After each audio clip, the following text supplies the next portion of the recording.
ঢাকাই চলচ্চিত্রের অন্যতম জনপ্রিয় নায়ক সালমান শাহর রহস্যজনক মৃত্যুর ২৯ বছর পর আদালতের নির্দেশে হত্যা মামলা দায়ের করা হয়েছে।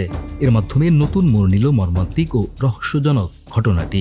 আদালতের নির্দেশে অপমৃত্যু মামলাটি এবার হত্যা মামলা হিসেবে গ্রহণ করা হয়েছে। সোমবার ২০ অক্টোবর মধ্যরাতে রাজধানীর রমনা থানায় মামলাটি করেন সালমান শাহর মামা আলমগীর কুমকুম।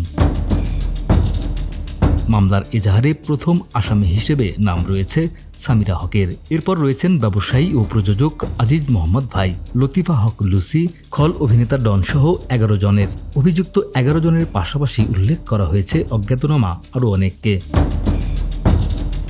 সোমবার ২০ অক্টোবর ঢাকার ষষ্ঠ অতিরিক্ত মহানগর দায়রা জজ মোহাম্মদ জান্নাতুল ফেরদৌস ইবনে হক সালমান শাহর মৃত্যুর ঘটনায় করা অপমৃত্যু মামলার পুনঃ তদন্তের নির্দেশ দেন এবং এটিকে হত্যা মামলা হিসেবে গ্রহণ করার আদেশ দেন।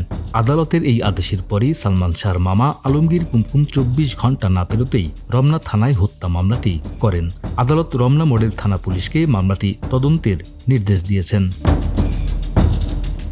মামলা দায়েরের পর বাদীপক্ষের আইনজীবী ও স্বজনরা জানান, তারা দীর্ঘ ২৯ বছর ধরে সালমান শাহকে হত্যা করা হয়েছে বলে দাবি করে আসছিলেন। পিবিআই তাদের চূড়ান্ত প্রতিবেদনে সালমান শাহ আত্মহত্যা করেছেন বলে মত দিলেও তার পরিবার তা মানতে নারাজ ছিলেন।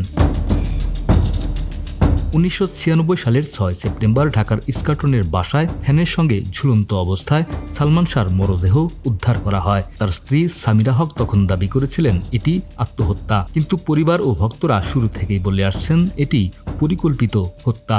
সালমান শাহর মৃত্যুর রহস্যের জট এবার হত্যা মামলার তদন্তের মাধ্যমে খুলবে কিনা সেটি এখন দেখার পালা। ডেস্ক রিপোর্ট, আমাদের সময়।